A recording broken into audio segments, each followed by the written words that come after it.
let's see about the pharmacokinetics of sulfonylureas. So these drugs are well absorbed orally. Oral drugs ആയിട്ടാണ് commonly ഇത് കൊടുക്കുക. They are extensively bound to plasma proteins. Plasma proteins ആയിട്ട് bind ചെയ്യുന്ന കാരണം they are longer acting drugs. It is metabolized in the liver and excreted in the urine. ഇത് കാരണമാണ് നമ്മൾ പറയുന്നത് റീനൽ ഡിസ്ഫങ്ഷനിലും അതുപോലെ തന്നെ ലിവർ ഡിസ്ഫങ്ഷനിലും വളരെ സൂക്ഷിച്ച് വേണം ഇത് കൊടുക്കാനായിട്ട്. And that's why it is contraindicated in renal or liver dysfunction.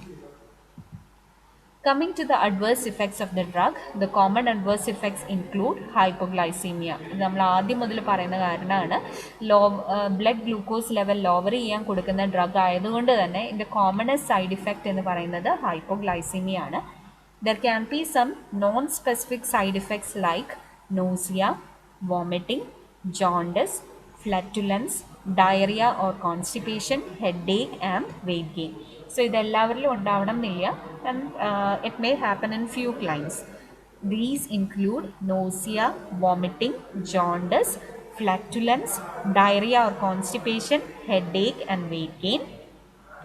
There can be hypersensitivity reactions like rashes, photosensitivity reactions, purpura, transient leukopenia and agranulocytosis, as well as there can be disulfiram-like reaction on alcohol consumption. So alcohol consume ചെയ്യുമ്പോൾ നമ്മൾ already പറഞ്ഞു flushing ഉണ്ടാവാം, അതുപോലെ തന്നെ ക്ലൈൻസിന് വേറെ symptoms ഉണ്ടാവാം അല്ലേ. So that is known as disulfiram like reaction. Alcoholic പേഷ്യൻസിൽ ആൽക്കഹോൾ കൺസപ്ഷൻ ഇല്ലാണ്ടാക്കാനായിട്ട് ട്രീറ്റ്മെൻ്റ് ആയിട്ട് നമ്മൾ കൊടുക്കുന്ന ഒരു ഡ്രഗാണ് ഡൈസൾഫ്രാം, which induces unwanted effects when a person consumes alcohol. So ഈ ഒരു മരുന്ന് എടുത്തിട്ട് ആൽക്കഹോൾ കഴിക്കുമ്പോൾ പേഷ്യൻസിന് നോസിയ, വോമിറ്റിംഗ്, ഹൈപ്പർ ടെൻഷൻ അങ്ങനെ കുറേ അൺവാണ്ടഡ് സിംറ്റംസ് ഉണ്ടാവും. അങ്ങനെ പതിയെ പതിയെ അവർ ആൽക്കഹോൾ വിടുകയാണ് ചെയ്യുക. സോ നമ്മളുടെ സൾഫണൈൽയൂറിയ എടുത്തിട്ട് ആൽക്കഹോൾ കഴിക്കുകയാണെങ്കിൽ ഡൈസൾഫ്രാം ഇൻഡ്യൂസ് ചെയ്യുന്ന അതേ കൈൻഡ് ഓഫ് റിയാക്ഷൻ ആണ് ഈ ഡ്രഗും ഉണ്ടാക്കുന്നത്. And in the nursing implication you should always advise the client to avoid alcohol consumption while the client is started with disulfiram. The second class of drug is biguanides. So in the biguanides, the commonly used drug is metformin. Metformin it lowers the blood glucose level by insulin-like effects on the cell.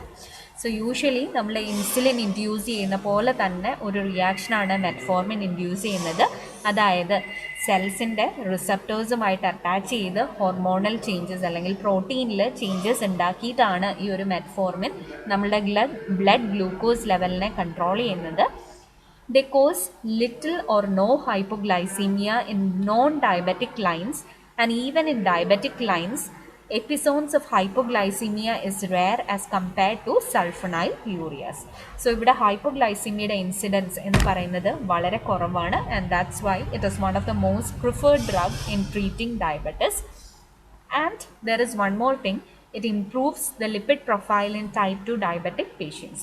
So ഈ ഒരു മരുന്ന് കഴിക്കുന്ന ആൾക്കാരിലെ lipid profile maintain ചെയ്യാനായിട്ട് ഈ ഒരു particular ഡ്രഗിന് major role ഉണ്ട്. Coming to the mechanism of action, biguanide especially metformin it suppresses the hepatic gluconeogenesis. So ലിവറിൽ നിന്നും ഗ്ലൂക്കോസിൻ്റെ സിന്തസിസ് കുറയ്ക്കും ഈ ഒരു particular drug. It inhibits the glucose absorption in the intestine. So intestinal ഏരിയയിലെ ഗ്ലൂക്കോസിൻ്റെ absorption കുറയ്ക്കും. അങ്ങനെ automatically it reduces the blood glucose level. It also stimulates the peripheral uptake of glucose in the tissues in the presence of insulin. So ഇത്രയും കാര്യങ്ങൾ വഴിയാണ് നമ്മുടെ ബിഗ്വാനൈഡ് blood glucose level കുറയ്ക്കുന്നത്. എന്തൊക്കെ വഴിയാണ്? 3 കാര്യങ്ങൾ വഴിയാണ്. ഒന്ന്, ഇത് ഹെപ്പാറ്റിക് ഗ്ലൂക്കോനിയോജെനസിസ് തടയും. 2, ഇത് ഇൻറ്റസ്റ്റൈനിൽ നിന്നുമുള്ള ഗ്ലൂക്കോസിൻ്റെ അബ്സോർപ്ഷൻ കുറയ്ക്കും. 3, പെരിഫറൽ ടിഷ്യൂസിൽ ഗ്ലൂക്കോസിൻ്റെ ഇൻടേക്ക് കൂട്ടും. ഈ 3 കാരണങ്ങൾ വഴി ultimately the blood glucose level decreases.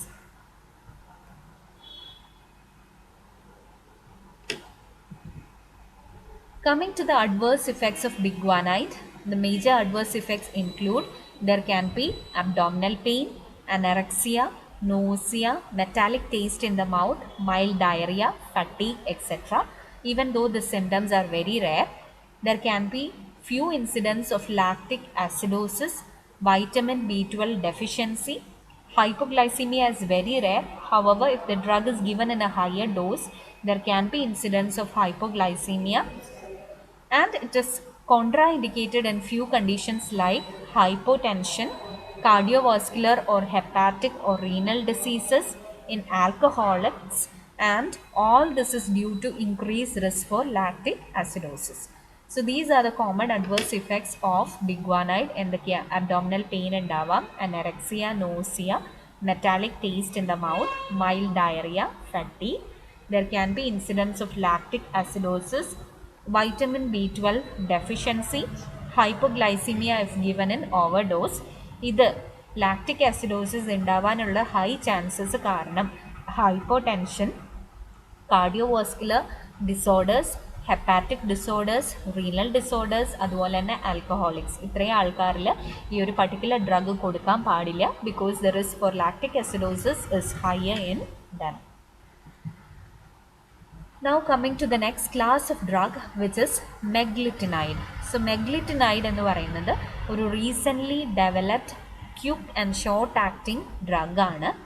It increases the insulin secretion by blocking the potassium channels in the pancreatic beta cells. So നമ്മളുടെ സൾഫോണൈൽ യൂറിയ ആക്ട് ചെയ്യുന്ന പോലെ തന്നെയാണ് മെഗ്ലിറ്റിനൈഡും ആക്ട് ചെയ്യുന്നത്. ഇവരെന്താ ചെയ്യുക? നമ്മുടെ പാൻക്രിയാറ്റിക് ബീറ്റ ഐലറ്റ് സെൽസിലെ പൊട്ടാഷ്യം ചാനൽസിനെ ഇത് ബ്ലോക്ക് ചെയ്യും. അപ്പോൾ പൊട്ടാഷ്യം ഇൻഫ്ലക്സ് കുറയുമ്പോൾ ഓട്ടോമാറ്റിക്കലി ഇൻസുലിൻ്റെ റിലീസ് കൂടും. ഇൻസുലിൻ്റെ റിലീസ് കൂടുമ്പോൾ ultimately the blood glucose level is lowered. It is used in type 2 diabetes alone or with metformin. Either it can be given as a single drug or it is given in combination with metformin. The drug is rapidly absorbed from the gut. It is given as an oral drug. One of the example is repaglinide, which has a very short plasma half-life of about 1 hour. So നമുക്കറിയാം എത്രമാത്രം quick and short acting drug ആണ് മെഗ്ലിറ്റിനൈഡ് എന്ന്. And the adverse effects are hypersensitivity reactions, hypoglycemia, GI disturbances. All the symptoms are very common with the classic example of meglitinide, which is repaglinide. So adverse effects എന്തൊക്കെയാ? Hypersensitivity ഉണ്ടാവാം, hypoglycemia ഉണ്ടാവാം, and occasionally GI disturbances can happen. The next class of drug is thiazolidine diones. So thiazolidine diones-ന്റെ mechanism of action നമ്മൾക്ക് ആദ്യം കാണാം. It is a selective agonist for nuclear peroxisome proliferated, which is activated by alpha receptor. So എന്താ ഇത് ചെയ്യുക?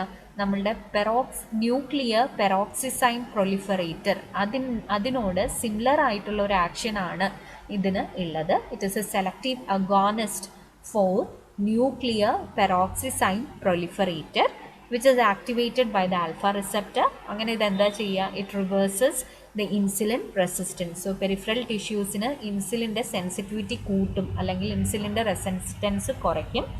It increases the glucose transport to the muscles and fat tissue. So നമ്മളുടെ skeletal മസിൽസിലേക്കും അതുപോലെ തന്നെ adipose ടിഷ്യൂസിലേക്കുമുള്ള ഗ്ലൂക്കോസിൻ്റെ uptake ഇത് കൂട്ടും.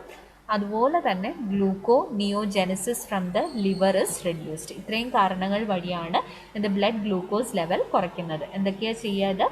Nuclear പെറോക്സിസൈം പ്രൊലിഫറേറ്ററിന് similar ആയിട്ടുള്ള action, അല്ലെങ്കിൽ അതിൻ്റെ ഒരു അഗോണിസ്റ്റ് ആണ് ഈ ഒരു ഡ്രഗ്. ഇവർ ചെയ്യുന്ന കാര്യങ്ങൾ ഇതൊക്കെയാണ്. ഒന്ന്, ഇത് ഇൻസുലിൻ റെസിസ്റ്റൻസ് കുറയ്ക്കും, അല്ലെങ്കിൽ ഇൻസുലിൻ സെൻസിറ്റിവിറ്റി ഇത് കൂട്ടും. 2, സ്കെലിറ്റൽ മസിൽസിലും ഫാറ്റ് ടിഷ്യൂസിലും ഇത് ഗ്ലൂക്കോസിൻ്റെ അപ്ടേക്ക് കൂട്ടും. 3, ഗ്ലൂക്കോനിയോജെനസിസിനെ ഇത് തടയും. ഈ 3 കാരണങ്ങൾ കൊണ്ട് ഇത് ബ്ലഡ് ഗ്ലൂക്കോസ് ലെവൽ കുറയ്ക്കും. So that is A mechanism of action of thiazolidine diones. Coming to the advantages of this class of drug, there is lower incidence of hypoglycemia as compared to the other categories. There is increase of HDL cholesterol. So good cholesterol ആയ HDL amount ഇത് കൂട്ടും. No clinically significant drug interactions are there with this particular drug, while it is high with all other categories. So these